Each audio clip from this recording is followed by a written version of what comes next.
Au sommaire de l'actualité, le Conseil économique, social, environnemental et culturel a refermé la première session ordinaire 2024, une session ouverte le jeudi 14 mars 2024. Nous parlerons d'un atelier de renforcement de capacité, celui des membres de l'Assemblée nationale de Côte d'Ivoire, sur l'intégration des politiques de planification familiale, santé de la reproduction. Une remise virtuelle de 4 plateformes issues du projet d'amélioration de la gouvernance pour la délivrance des services de base aux citoyens CETENU, projet qui ambitionne renforcer la capacité du gouvernement en matière de budgétisation. Et 138 élèves issus de 24 écoles des sous-préfectures d'Adjouan, Maféré et Aboissou ont été récompensés pour leur performance académique exceptionnelle. Les détails dans un instant.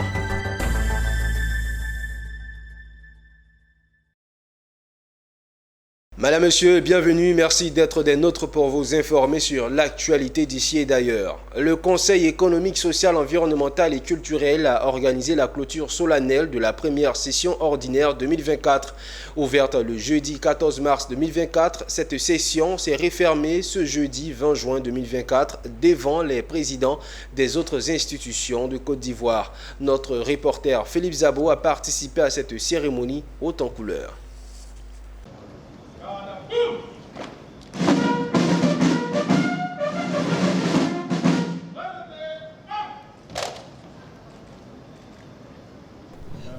C'est une exigence du protocole. Tapis rouge et hymne national sont obligatoires pour les cérémonies officielles. La clôture solennelle de la session ordinaire du CESEC n'a pas fait exception. Après les exigences protocolaires, place a été donnée au discours. Celui du président du CESEC s'est focalisé sur le bilan de l'institution. Un bilan positif sur lequel il s'est appuyé pour se projeter dans l'avenir. Ce bilan de la première session ordinaire de l'année 2024, dont nous nous réjouissons, appelle de notre part à envisager des perspectives à court terme. Sur la base donc du programme de travail des commissions, tel que validé par l'Assemblée plénière du 14 mars 2024, la Commission environnement et qualité de vie, la Commission affaires agricoles et domaniales et la Commission affaires économiques et financières auront à examiner respectivement au cours de la deuxième semaine ordinaire de l'année 2024 les termes ci-après. 1. La contribution des acteurs non étatiques à la lutte contre les changements climatiques. 2. Développement et régulation du marché du vivrier. 3. Financement alternatif pour une autonomie réelle des collectivités locales. Et 4. Enrichissement illicite en Côte d'Ivoire, nouveau mode de capitalisme ou illusion d'optique. Ce bilan a été aussi apprécié par l'auditoire. Au nom du président de la République, remercier et féliciter le président du Conseil économique, social, économique et culturel pour le travail abattu dans cette première session. J'ai été impressionné donc par la qualité du travail et surtout par la recherche des exemples à travers le monde. Je voudrais donc l'encourager, lui et ses collaborateurs, à poursuivre afin d'apporter des avis motivés et bien éclairés au gouvernement. En tout cas, je voudrais... Il a fait un rappel complet des activités de la première session ordinaire de l'année, dont nous assistons aujourd'hui à la clôture. Et moi aussi, me féliciter d'avoir été invité à prendre part à cette cérémonie qui est habituelle et qui reflète quand même la parfaite ambiance et la parfaite coordination entre les présidents d'institutions. Et à chaque occasion, lorsque nous sommes appelés et invités à participer à ce genre de cérémonie, nous y répondons. Cela témoigne de la vitalité et de la proximité qu'il y a entre les présidents d'institutions de la République. Pour rappel, le CESEC s'était réuni en assemblée plénière le mercredi 19 juin 2024 pour adopter un projet d'avis sur l'habitat durable et les normes de construction en Côte d'Ivoire. Un sujet d'actualité capital en raison de nombreux écoulements d'immeubles en cette saison pluvieuse. Et nous restons toujours au CESEC. Face aux catastrophes climatiques qui endeuillent la Côte d'Ivoire, le Conseil économique, social, environnemental et culturel a décidé d'agir. En tant qu'institution consultative, le CESEC a formulé des recommandations à travers un avis sur le thème Habitat durable et normes de construction. Issa Badini et Marius Seri ont suivi pour vous la plénière qui a permis l'adoption de l'avis. 84 présents, 84 votants, 84 oui. Habitat durable et normes de construction était le projet. Un projet devenu un avis après ces oui à l'unanimité. Face aux récentes intempéries ayant causé des pertes en vies humaines, le président du CESEC a donné le ton d'entrée de jeu. Les récents drames vécus, consécutifs notamment à l'écroulement de plusieurs immeubles, révèlent le caractère crucial de cette problématique et nous rappellent la nécessité de prendre des mesures idoines pour la qualité du cadre de vie dans nos cités et surtout de la préservation des vies de nos populations. Il est salutaire que sur ce point aussi, le CESEC ait eu une réaction anticipatrice. Composé entre autres de recommandations politiques et structurelles, le désormais avis du CESEC sur l'habitat et les normes de construction est une proposition de la Commission des affaires sociales et culturelles qui se réjouit de l'adoption. Ce qui ressort de cet avis, en priorité, il y a deux. Il y a le contexte juridique, politique et technique, avec les lois qui sont en rapport avec ça. Et ensuite, il y a le contexte social, environnemental et culturel, où on a prôné le principe des smart cities, villes durables, et prôné la mixité, c'est-à-dire que sur une aire géographique donnée, qu'il y ait diverses catégories sociales, qu'il n'y ait pas d'exclus, mais qu'il y ait des zones bien déterminées, que tout le monde puisse vivre ce qu'on appelle en pleine communion. Tous les commissaires ont travaillé, se sont impliqués dans le travail et nous sommes sortis avec vraiment un document très riche que le président du Conseil économique et social, environnemental et culturel, se fera fort de transmettre à son Excellence, Monsieur le Président de la République. Les pluies diluviennes, selon l'Observatoire de la solidarité et la cohésion sociale, ont engendré 27 décès, des disparus et de nombreux blessés, dont certains sont dus à des effondrements d'habitat. Parvenir à stopper durablement ces dégâts qui se répètent chaque année est donc tout l'essence de la plénière du CESEC de ce jour. Un hommage a d'ailleurs été rendu aux différentes victimes.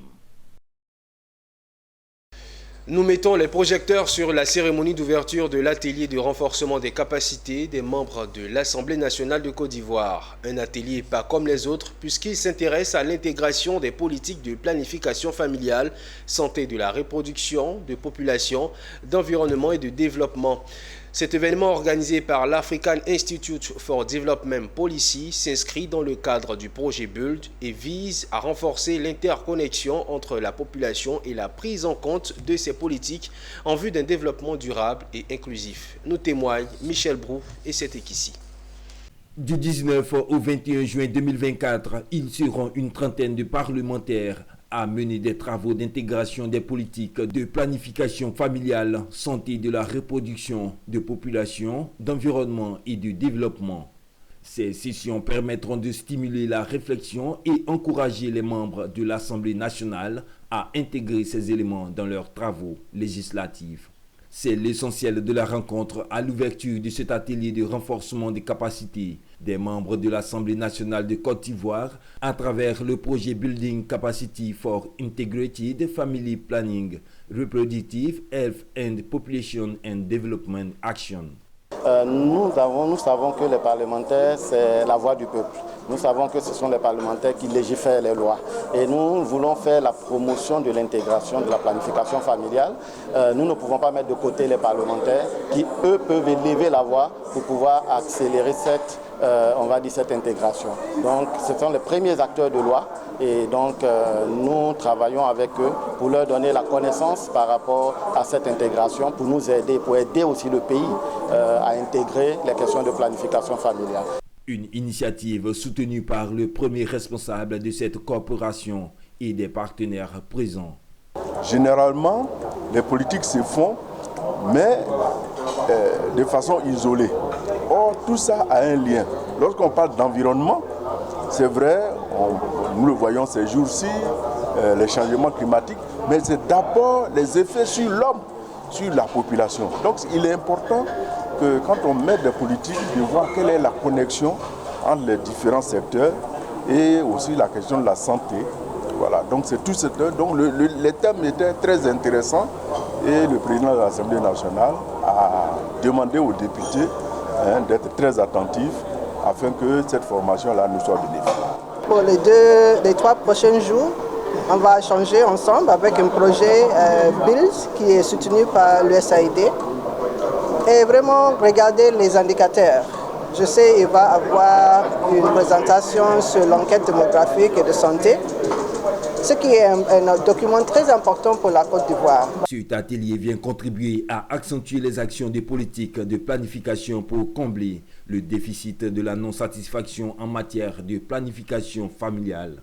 Elle s'inscrit dans le cadre du projet BUILD pour 5 ans financé par l'Agence des États-Unis pour le développement international, USAID.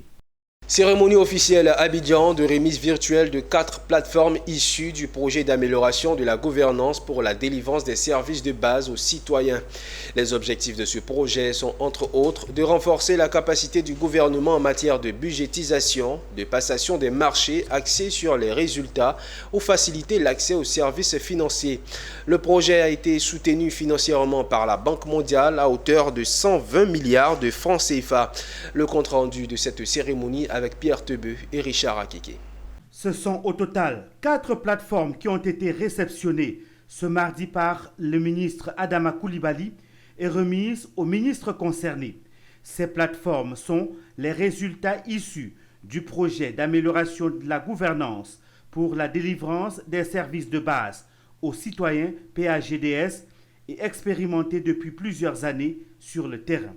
Il s'agit de la plateforme Système d'information hospitalier pour le ministère de la Santé, de l'Hygiène publique et de la couverture maladie universelle, de la plateforme DOB Connect pour le ministère de l'Éducation nationale et de l'alphabétisation et de la plateforme e-Tripcom pour le ministère de la Justice et des Droits de l'Homme. Les ministres bénéficiaires apprécient les résultats déjà engrangés dans le cadre expérimental sur le terrain. Grâce au contrôle biométrique qui permet de fiabiliser le processus de comptage des élèves affectés, nous avons pu réaliser une économie de 10 milliards de francs CFA en une seule année grâce à ce projet. De payer la juste dépense et de renforcer l'assiduité des élèves contrôlés.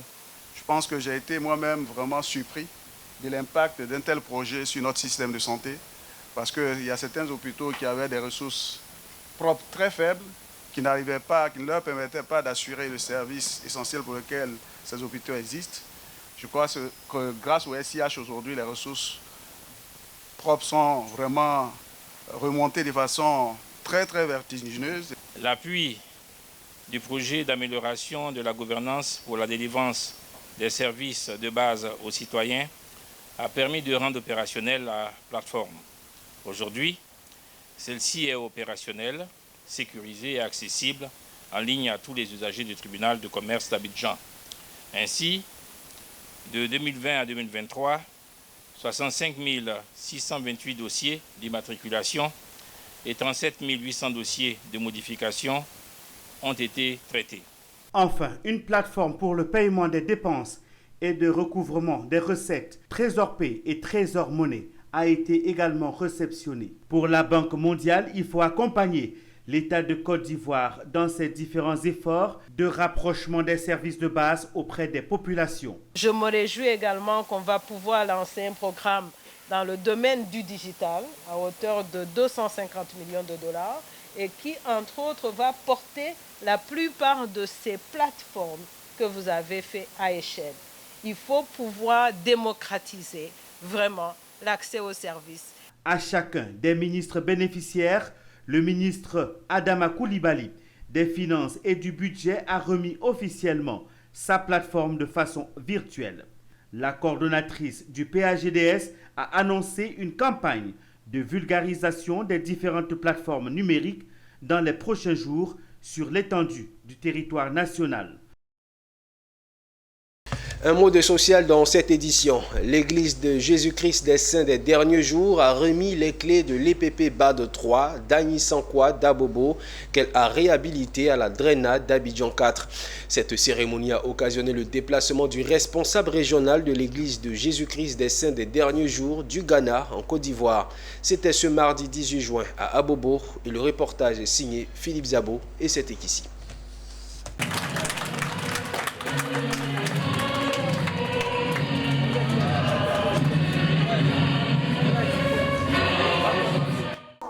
Honorables invités, mesdames et messieurs, qui l'eût cru?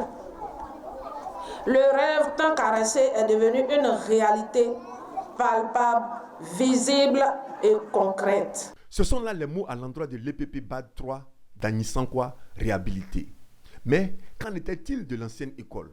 Alors, en janvier 2022, lorsque j'ai été saisie de ce que les enseignants fatigués de ce qu'ils subissaient, le vandalisme de certaines personnes vraiment animées de je ne sais quelle volonté de détruire l'école, qui venaient, qui mettaient toutes sortes de choses dans les classes, qui déchiraient les cahiers, qui déchiraient les livres.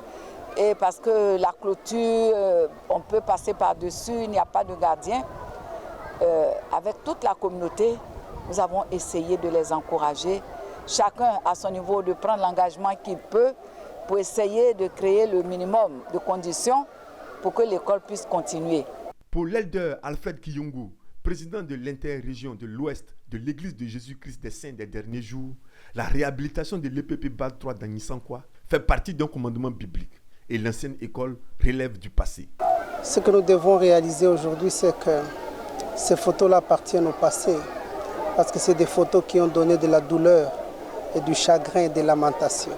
Et c'est pour ça que cette présence marque en fait une nouvelle page pour cette école. Nous sommes très heureux, nous sommes très contents de voir maintenant dans quel état cette école se trouve grâce aux donations des membres de l'Église de Jésus-Christ des Saints des Derniers Jours partout au monde entier pour accompagner des différents projets humanitaires, des projets sociétals comme celui-ci.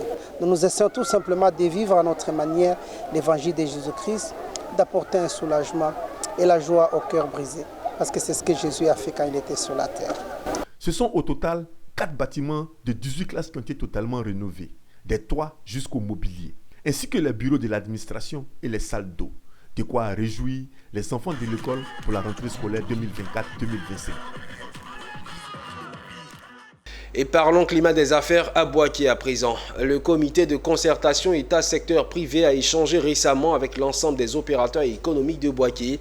Une rencontre qui a permis à cet organe de dialoguer avec le secteur privé local afin d'examiner leurs préoccupations et d'y apporter des réponses nécessaires pour la bonne marche du climat des affaires dans la seconde ville de Côte d'Ivoire. Emmanuel Bonzo. Comme préoccupation majeure, les opérateurs économiques de Boaké ont dénoncé le coût élevé de l'électricité et les méthodes de recouvrement de l'administration fiscale. Des problèmes constituant des freins à l'évolution de leurs affaires. C'est donc pour mieux adresser ces problématiques que le comité de concertation État-secteur privé maintient le dialogue avec les acteurs économiques de la seconde ville du pays. Dans cette démarche, le CCESP est appuyé par des partenaires comme le PACASI, qui est le programme d'appui à l'amélioration du climat des affaires de Côte d'Ivoire. Aux côtés du comité de concertation, cette structure, sous appui technique et financier de la BAD, contribue à lever les obstacles dans le climat des affaires à travers la transformation structurelle de l'économie ivoirienne et au renforcement de la compétitivité des entreprises locales. Il s'agit pour le programme d'appuyer donc cette institution dans sa dynamique de régionaliser le dialogue État-secteur privé. Donc c'est pourquoi nous sommes là pour apporter notre appui donc au comité de concertation, mais au-delà au secteur privé de Boaké, pour lui dire qu'en tout cas nous pensons que ce secteur privé et l'administration doivent travailler la main dans la main pour faire en sorte que la région de Boaké se développe de façon harmonieuse dans une confiance de part et d'autre. Ce type de rencontre entre l'État et le secteur privé local constitue une occasion pour les opérateurs d'être mieux informés sur les procédures en vigueur et poser également leurs attentes pour un cadre de collaboration durable avec l'administration publique. Le double objectif, faut-il encore le rappeler, est de parvenir d'une part, à travers des échanges francs et constructifs, à une compréhension commune des réformes et des politiques sectorielles, mais également à une appropriation mutuelle des attentes de chacune des parties.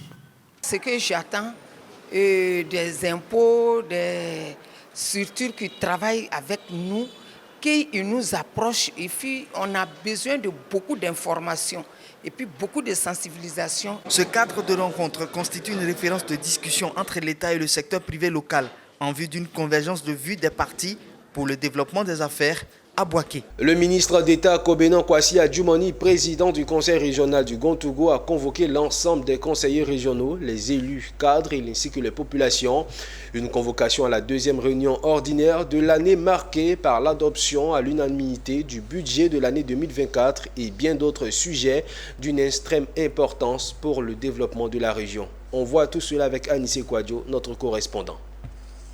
Le ministre d'État Kobenan Kwasi Adjoumani, président du conseil régional du Gontougo, préside la deuxième réunion ordinaire 2024 tenue en présence des autorités, notamment le vice-gouverneur du district du Zanzan et le préfet de la région du Gontougo. Cette rencontre capitale pour les questions de développement de la région, marquée par l'adoption du budget modificatif de l'année 2024 pour le programme triennal 2025-2027, équilibré en recettes et en dépenses à hauteur de 4 803 227 000 francs CFA, qui inclut 1,91 714 000 francs CFA pour le fonctionnement et 3,711 513 000 francs CFA pour les investissements. Monsieur le ministre d'État, votre débauche d'énergie pour accompagner le développement de la région en votre qualité de président du conseil régional nous permet de travailler à l'unisson dans l'intérêt des populations que nous servons. Pour cela, les parents me chargent de vous remercier pour tout. Cependant, les absences répétées et injustifiées de certains conseillers régionaux a emmené Kobenan Kwasi Adjoumani à les inviter à se remobiliser pour le développement de la région. Qu'on ne vienne pas aux réunions alors qu'on ne nous a pas défendu d'être aux réunions. Trop, c'est trop. Pourquoi tant d'absence? Je voudrais encore interpeller les uns les autres de venir parce que c'est ici que ça se passe. Le ministre d'État a annoncé des initiatives personnelles dans le cadre du développement de certaines localités. On me désigne 3 villages où il n'y a vraiment pas d'école dans chaque département. Je prends l'engagement de bâtir dans chaque département où on va construire un centre de santé. Et ça sera fait cette année. Ça n'a rien à voir avec mon budget de conseil. Beaucoup d'investissements ont été faits par le conseil régional du Gontougo dans plusieurs secteurs d'activité, notamment la voirie. Et à cet effet, le ministre d'État Kobenan Kwasi Adjoumani prévoit l'achat de bulldozers pour un montant estimé à 200 millions de francs CFA. Cette initiative vise à améliorer l'entretien des routes locales, faciliter les déplacements et les échanges économiques. Récemment, le village d'Etubeti, situé dans le département d'Aboasso, a accueilli un événement prestigieux qui a récompensé 138 élèves issus de 24 écoles des sous-préfectures d'Adjouan, Maféry et Aboasso pour leur performance académique exceptionnelle. Notre correspondant sur place nous en dit plus. Une performance académique exceptionnelle, c'est ce qui caractérise les 138 élèves récompensés à Etubeti, un village du département d'Aboasso. Ces élèves sont issus des établissements du primaire de la sous-préfecture d'Adjouan, de certains villages des sous-préfectures de Maféré et d'Aboasso. À l'initiative de ces journées d'excellence, un fils du village et la mutuelle de développement. Mon objectif, c'est le plaisir de faire plaisir. C'est-à-dire, en faisant plaisir, créer la relève de nous, les cadres de la région, créer l'émulation entre les enfants, le tout petit, pour qu'ils bannissent dans leurs habitudes tout ce qui est tricherie, tout ce qui est vagabondage, tout ce qui est violence dans toutes ses formes. La cérémonie des récompenses est une véritable motivation pour les élèves. J'ai travaillé dur et je suis contente d'avoir ce prix. Cette cérémonie a mis également à l'honneur des instituteurs dont les élèves ont réalisé de bonnes performances. C'est le cas de Conan Diana Ross, dont les élèves ont obtenu un taux de réussite de 100% au CEP et à l'entrée en 6e. Je suis comblée. Je suis comblée. Je ne peux pas dire que je le savais, mais avec les élèves que j'ai eus cette année-là, Je savais que par la grâce de Dieu, on allait aboutir à ça. Donc, c'est comme si c'était l'apothéose de tout un travail. La cérémonie a été soutenue par le compendium des compétences du Sud Komwe, dont l'une des membres a assuré le patronage. Il faut se souvenir que c'est dès l'école primaire qu'on bâtit la nation. Et donc, c'est important de reconnaître le travail de tout ce personnel-là. Donc, à tout moment, on sait qu'il faut encore faire un peu plus. Créé il y a 12 ans, le prix d'excellence Akabénié vise à promouvoir l'excellence académique dans la sous-préfecture d'Adjouan. Et direction Korogo, dans le but d'accroître la productivité et rendre possible l'autosuffisance de la production agricole en milieu rural, des nouvelles techniques agricoles et culturelles ont été enseignées aux paysans de l'Ataya dans le nord de la Côte d'Ivoire. L'initiative est celle des ingénieurs anglais, membres de l'Association internationale des ingénieurs et architectes de la communauté islamique Ahmadiyya. Le reportage de Ouattara Daouda.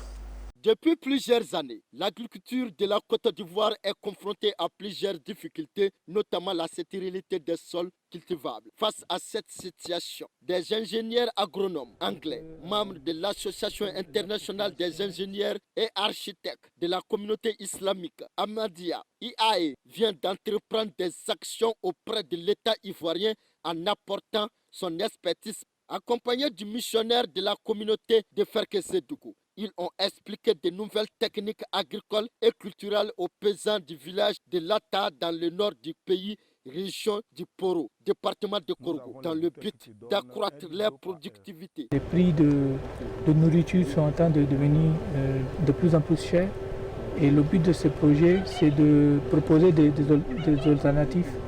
Comment faire de l'agriculture avec des moyens naturels pour que la population, c'est surtout les couches défavorisées de la population, puissent vraiment bien se nourrir. Donc nous sommes venus avec des solutions, avec des idées, des techniques pour aider les paysans à bien faire, à bien gagner de leur vie et de bien produire pour se nourrir et pour contribuer à l'alimentation de l'ensemble de la population. Le système goutte à goutte est adapté à tout type de sol agricole.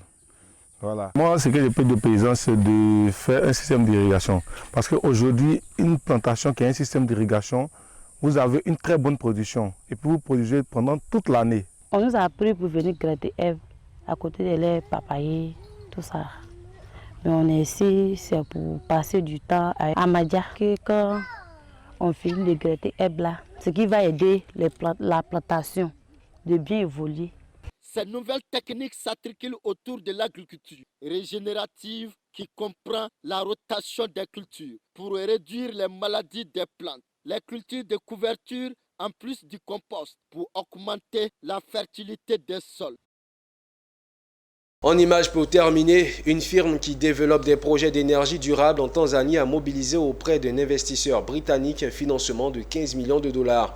Le financement, qui pourrait augmenter à 25 millions de dollars, soutiendra partiellement des projets d'énergie renouvelable en Tanzanie. Il permettra l'installation de nouvelles capacités éoliennes et hydroélectriques, augmentant l'approvisionnement du réseau national en électricité pour les entreprises et les communautés des zones rurales. Fin de cette édition que nous avons pris plaisir à vous le proposer. Merci d'être en notre compagnie. Le programme se poursuit sur Business 24 Africa.